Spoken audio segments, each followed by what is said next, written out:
তো যে বেড়ালটাকে দেখতে পাচ্ছেন তার ভাইরাস অ্যাটাক করে গেছে, তার খিঁচুনি শুরু হয়ে গেছে, এটা কিন্তু একটা ভাইরাসের লক্ষণ। এটা কিন্তু 3-4 দিন ধরে ট্রিটমেন্ট চলছে, কোনোভাবে রিকভারি সিমটম নেই। আপনাদেরকে দেখাচ্ছি, দেখুন ও কিন্তু একেবারেই সেন্সে নেই, কামড় দিয়ে দিতে পারে। আর এখন স্যালাইন দেওয়ার চেষ্টা করছি, স্যালাইন দেবো, ধরাই যাচ্ছে না। কারণ কেন, ও কিন্তু মানে কি বলবো, দাঁত দিচ্ছে, দাঁত লেগে গেলে কিন্তু ভ্যাকসিন নিতে হবে। আর যেহেতু এইগুলো দেখুন এর একটা টান শুরু হয়ে গেছে, এইটাই কিন্তু প্রবলেম। একে কিন্তু কোনোভাবে এই টানটা কমানো যাচ্ছে না। কারণ কেন, এগুলো ভাইরাসের এফেক্ট।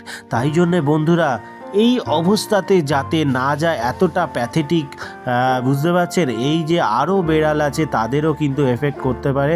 এই দেখুন ও কিন্তু কোনোভাবে সেন্সে নেই, দেখুন কামড়াচ্ছে। এ কিন্তু হাত পেলেও হাতেও কামড়ে দেবে। তো বুঝতে পারছেন এই অবস্থাতে এই বেড়ালটা আছে। যাই হোক, আমি চেষ্টা করছি স্যালাইন দিয়ে কোনোভাবে রিকভারি করানোর, কিন্তু আমার কাছে কিন্তু এর কোনো অ্যান্সার নেই। যাই হোক, আমি স্যালাইন স্টার্ট করে দিয়েছি।